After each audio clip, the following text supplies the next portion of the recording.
Então, pessoal, vamos analisar aqui esta coluna de opinião do Estadão falando sobre aquilo que parece ser um paradoxo, os números econômicos exuberantes, aquela maravilha, crescimento do PIB, o desemprego caindo bastante, quase um pleno emprego no Brasil, rendimento aumentando e o pessoal aumentando a expectativa do crescimento do PIB, essa coisa toda, essa pujança, Moody's elevando a nota do Brasil e tudo mais.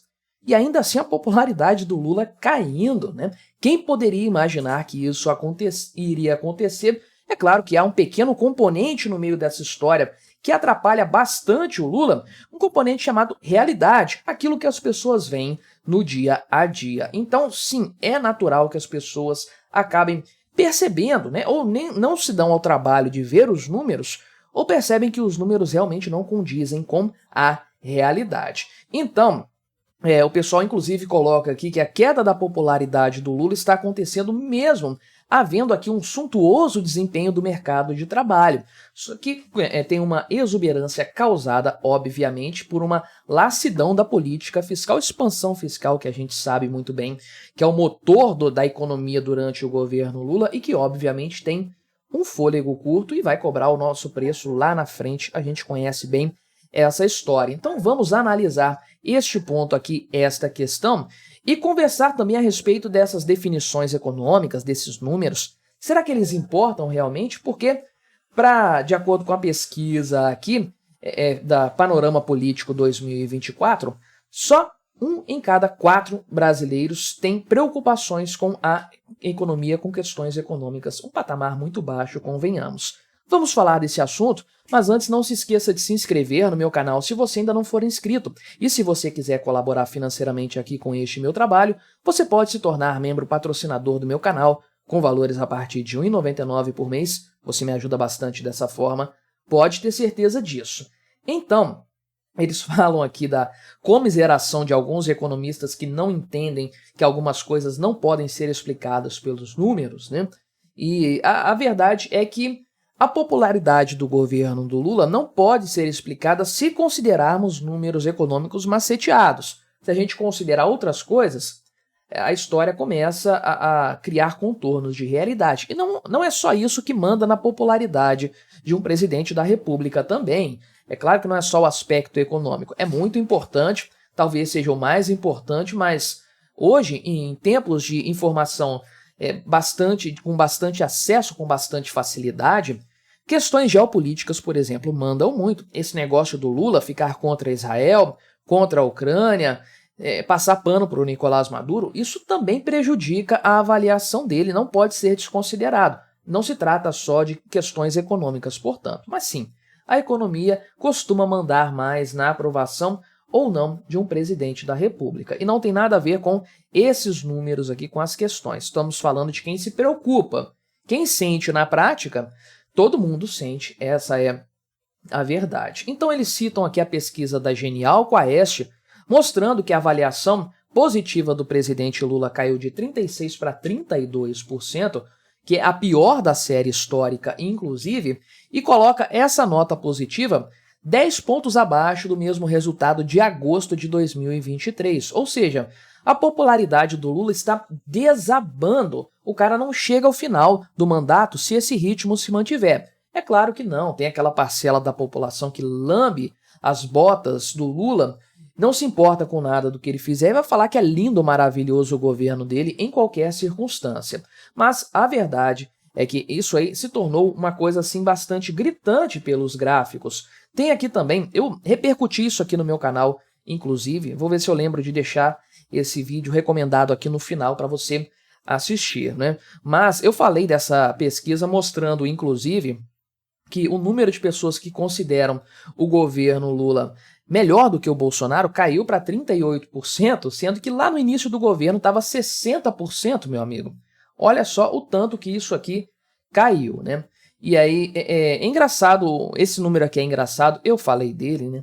Que 41% dos brasileiros acreditam que a economia piorou e 61% afirmam que o poder de compra é menor do que em relação a um ano atrás. Agora eu quero saber dos 20% dessa diferença, como eles explicam poder aquisitivo menor com economia melhor. O poder aquisitivo caiu, mas a economia melhorou. Como que a coisa funciona? Porque o aumento do poder aquisitivo é o primeiro indicador de uma economia melhor, uma economia se recuperando ou crescendo, né? Então, tem os dados aqui da taxa de desemprego, né? De fato, você tem um monte de formas de macetear isso com os desalentados e tudo mais. A verdade, contudo, é que a população ocupada é a maior desde o início da série histórica e a população desocupada é a menor desde janeiro de 2015, né? Então, muita gente com carteira assinada, inclusive o maior número de pessoas com carteira assinada na série histórica também, né? E o rendimento médio subiu acima da inflação oficial do IPCA, 9,1% no intervalo de 12 meses, terminando em agosto. Então, é um número substancialmente relevante, não subiu mais do que a inflação. Então, o salário mínimo tem ganho real, né? O valor está bastante considerável aí e tudo mais, só que realmente o problema econômico real, não esse que é maquiado pelos números, é bastante gritante. E aí você tem o que?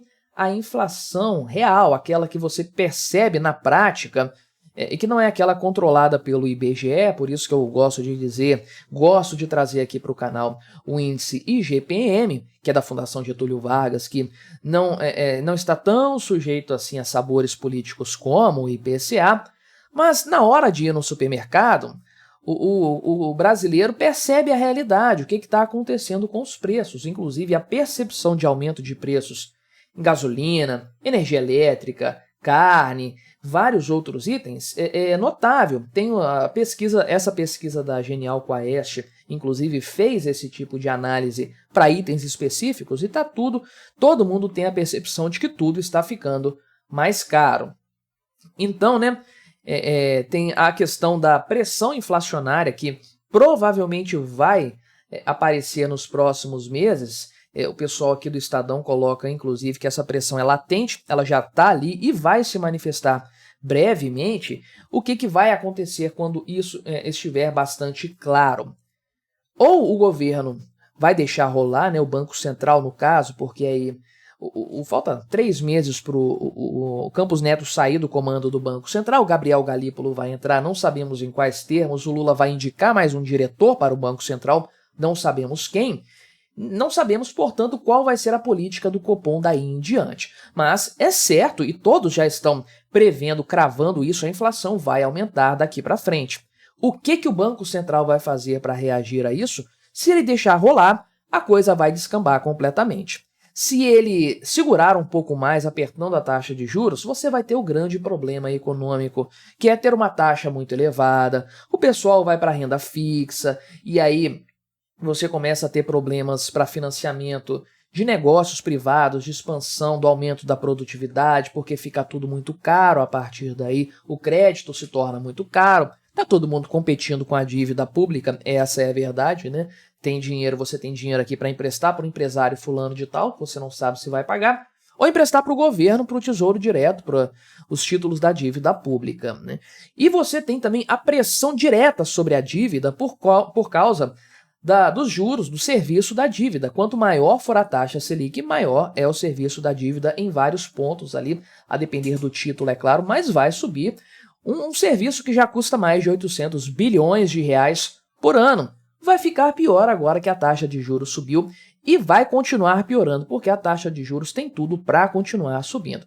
Então, ou o governo libera e permite ao Gabriel Galípolo continuar subindo a taxa de juros para conter essa pressão inflacionária, ou o governo deixa rolar e aí a coisa vai descambar por completo. Então, os números econômicos apresentados não são convincentes por não terem verossimilhança, você não os observa na prática.